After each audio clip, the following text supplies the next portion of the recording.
This happened when I was a bartender about 4 years ago, but I think about it often and it has changed the way that I operate throughout life.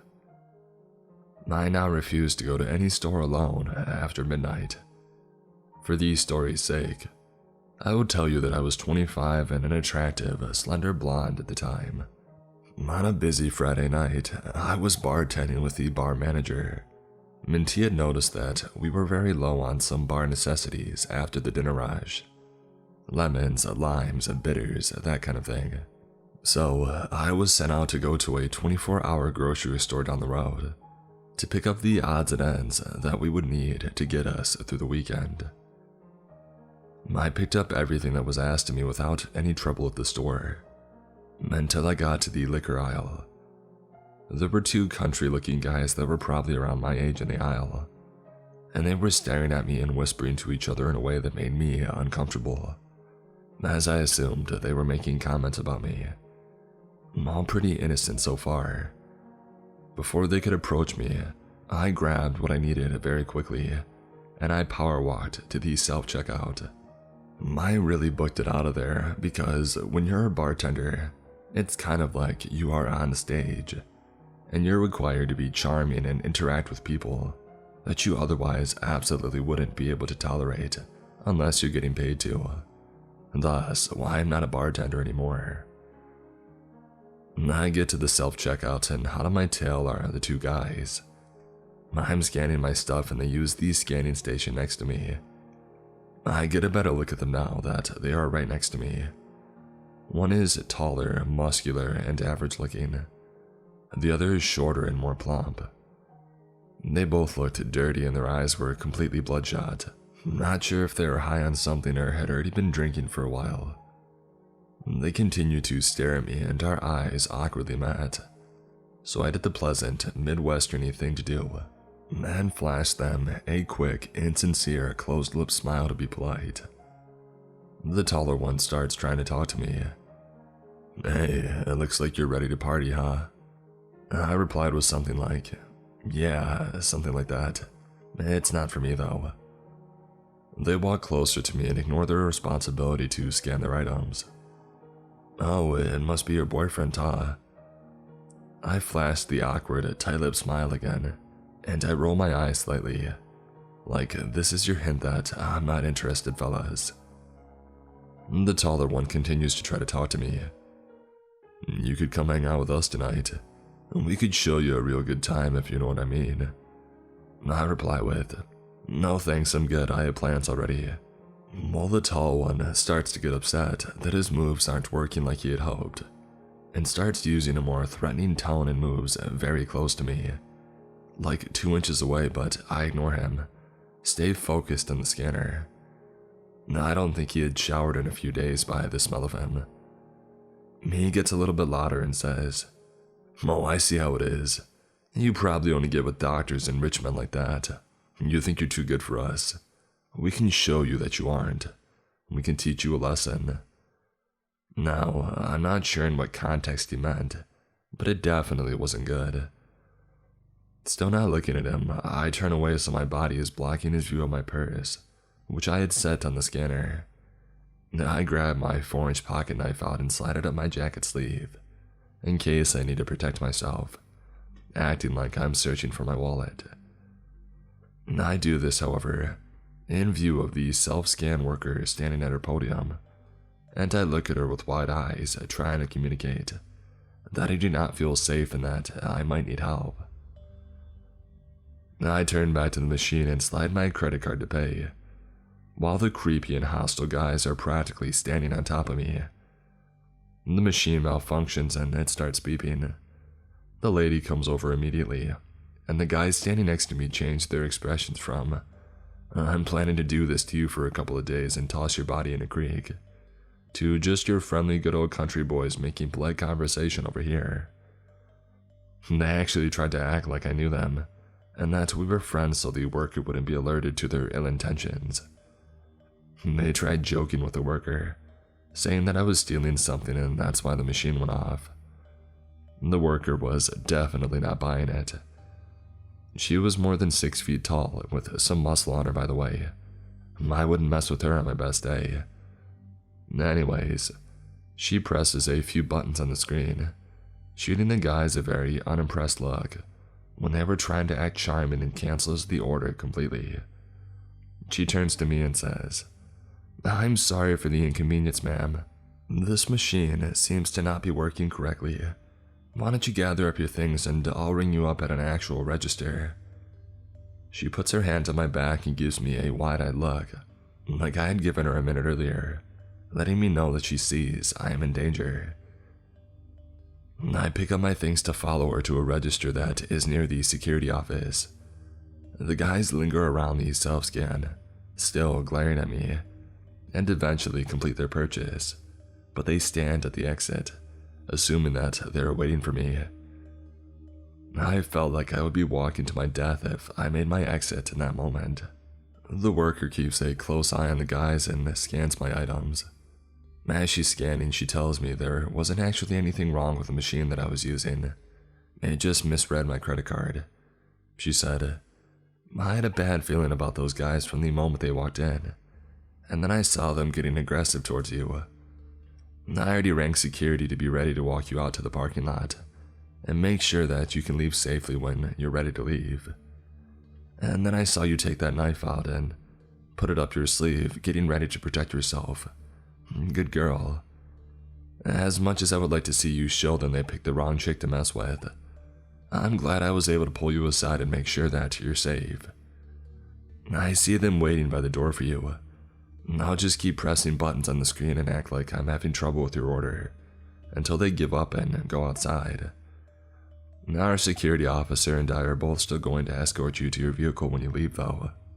I thought to myself, this woman seriously deserves a raise. I thanked her over and over again and told her what they said to me, and I was getting afraid because I don't know what these guys are capable of. As I'm talking to her, my bar manager calls me to see what's taking so long. I explain what was happening. He was obviously very concerned and ready to come up there himself and kick some butt. A sweet sentiment indeed. By the time that I hang up, the guys had given up and walked out to the parking lot. The workers said that I should give it another couple of minutes because she had a feeling they might still be in the parking lot waiting for me to walk out and see which vehicle was mine, so that they could follow me. My instant thought was, no way, they have to be gone by now. I was wrong. The worker and security guard escorted me out as it was after midnight, and you can imagine how empty the parking lot was. Towards the back of the lot, there sat an old, big pickup truck running with the lights on pointed towards the store. It was a huge parking lot, and it wouldn't have made sense for them to initially park like that. So I'm assuming they moved the truck to sit that way so they had a full view of when I exited the store to go to my vehicle. It was like being stalked by very hungry lions. When I unlocked my car and they saw that me, the worker, and the guard were looking directly at them, and that I wasn't getting in my car until we watched them leave, they then peeled out of the parking lot. I mean, they seriously did a burnout to establish that they were upset and trying to intimidate us or something. Poor creeps didn't get their way. Boo-hoo. I thanked the worker and the guard over and over again, as I am certain that they had saved my life, or at least saved me from having to live with whatever those guys were planning on doing to me. I did write a long letter to the store manager and to their corporate location describing how their employees protected me and how grateful I was. I really hope that earned her a promotion, a bonus, or a raise. She didn't know me at all and was ready to protect me, which really isn't her job, but she did it anyways. Needless to say, I do not go late night shopping by myself anymore. Never will again.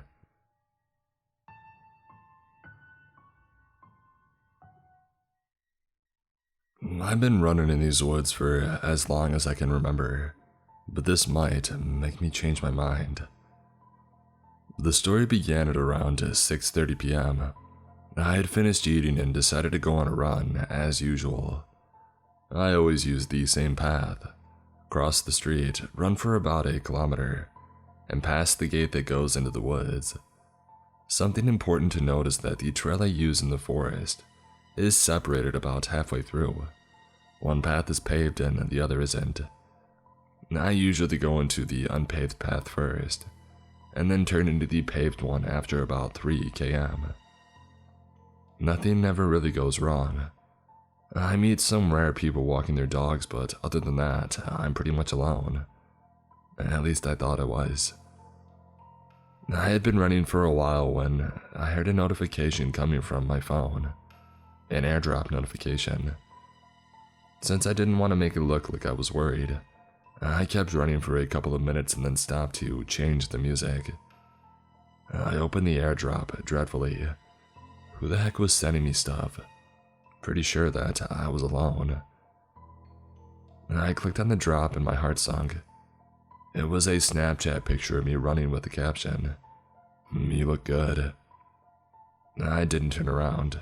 Instead, I kept running like nothing happened until I had reached a certain point. You see, the forest is surrounded by a fence to stop children from coming in unsupervised, and I didn't like that rule when I was little, so my friends and I would cut a hole in it.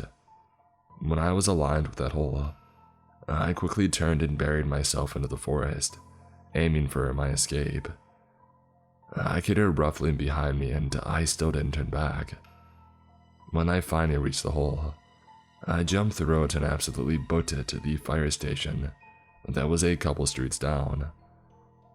The last things I could hear when leaving the forest was an angry huff and metal meeting metal.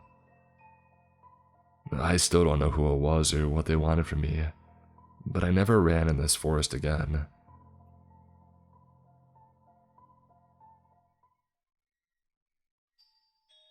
Every summer with a few friends, we take a trip to the seaside of France for about a week. Last year, we decided to go to Hossegor on the southwestern coast to go surfing, but ended up in a small tourist village called Malais-et-Ma, an hour from where we were supposed to go because of a reservation mess up. The week was going okay until the last 3 days of the trip, but the story I'm going to tell you is from last night. So, the past 2 days we had been in trouble with the police and a few other tourists because of some misunderstandings over a pack of cigarettes. We had spent the last 2 nights stressing and trying to cool things off, and therefore, we thought the last night we were spent there couldn't be as bad as those 2, and it couldn't possibly be as if we were leaving the next day, very early in the morning, so we had only planned to go to a restaurant for dinner with some close friends that we had met there to celebrate the trip. The dinner was going great. We were all having fun, and as time passed by, it started getting dark. Towards the end of the meal, my best friend Dennis, who was driving us home the next day, thought it was best for him to leave early and not drink too much, so we could sleep as soon as possible and be in the best shape for the long drive that was coming. He left about 15 minutes before the rest of the group, while we stayed and drank a bit more. We paid the check, and as soon as I got up from my chair, I received a message from Dennis. "Call me. There's a guy following me." Here's what happened. Dennis had to pass through a caravan parking lot and take off to get back to the residence in which we had rented a house.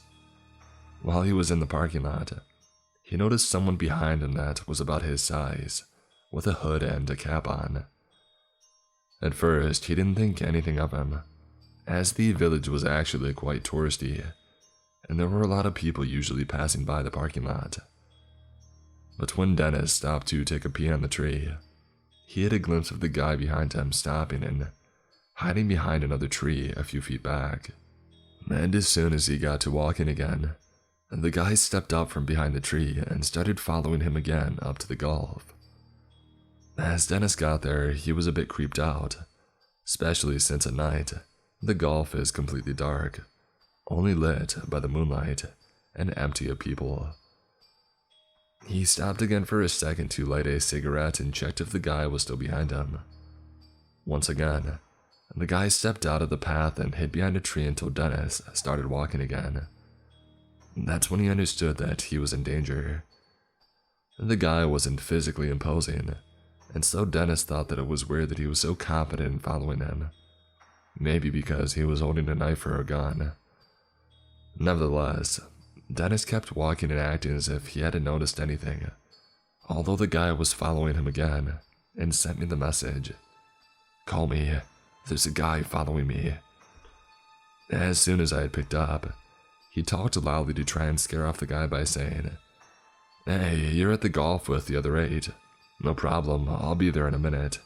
Even though there were only 5 of us and absolutely not at the golf, which was terrifying for me. But it was clever because it made me understand he wasn't joking and where he was. I swore to him that everything was going to be okay, that we would be there in 5 minutes, and told him to be careful and safely try to make it home. As soon as I hung up, I started running towards the golf and explained very briefly to my friend that Dennis was in trouble, and that we had to get there as soon as we could. Meanwhile, when I had hung up, Dennis put the phone back in his pocket and kept walking. He took a glance back and saw the guy was still a few meters behind him. He took a last puff of his cigarette that he had lit 2 minutes before, and then threw it and started running towards the residence. As he was running, he took a look back and saw the guy started running too. It lasted for about 5 minutes before he got in front of our house, which was empty. When he got there, he stopped for a second, looked back one last time. The guy was about 10 meters behind him, in the middle of the alley, immobile, and then went to hide behind one of the cars that were on the east side of it. As soon as Dennis saw that, he panicked and he barged into the house, locked the door with difficulty, grabbed the biggest kitchen knife he could find in the house, and he waited on the couch facing the entrance to the house, which was a glass canopy. When me and my friends got there, he was scared but unhurt. He explained everything to us, and then we went looking for the guy in a group of 4. The neighbors hadn't seen anyone other than us, and even though we got to the residence at first in separate groups at different times, and through the 2 different entrances, we didn't see anyone coming out of them. He had completely disappeared. Nothing was stolen, even though we had left clothes to dry outside of the house. And nobody was hurt, so we didn't call the police. But we warned the neighbors, and me and the 2 others stayed up all night outside to look out for the guy, as he had seen where we lived and we were afraid he would return during the night. Dennis had been lucky. We never knew what were the intentions of this guy, or if he was hiding something that gave him the advantage over my friend. Furthermore, he didn't even try to get into the house, and it's good for Dennis because there was another entrance to the house, another glass canopy that led to one of our friends' room, and which at the time had not been correctly closed. We couldn't even understand what he did. If he wanted to steal from Dennis or attack him, he could have done it 2 separate times, when he went to the bathroom and when he lit a cigarette, but he didn't. So what did he want? Who was he and where did he go? I don't think we'll ever get an answer. We can only hope he never did anything to anyone and he was arrested if he did. We didn't call the cops back then because we had had trouble with them the past 2 days because of the problem with the pack of cigarettes I mentioned before. Also, after those 3 days that had gone wrong, we just wanted it to end, to go home and sleep. I regret not calling them now that I think about it, but it's too late now, and I hope this guy hasn't been creeping on anybody since. We were all absolutely tired the next day, and the drive that was supposed to be about 5 or 6 hours took 10 hours to complete under the heavy summer heat. Hey, but we all got home safely. We slept well, and never had any problems of that sort since, and now we can all laugh about it. And to conclude, I would advise you to never walk alone at night in places that you don't know much about. There are crazy and weird people everywhere, and a calm night can quickly turn to a nightmare if you don't watch out.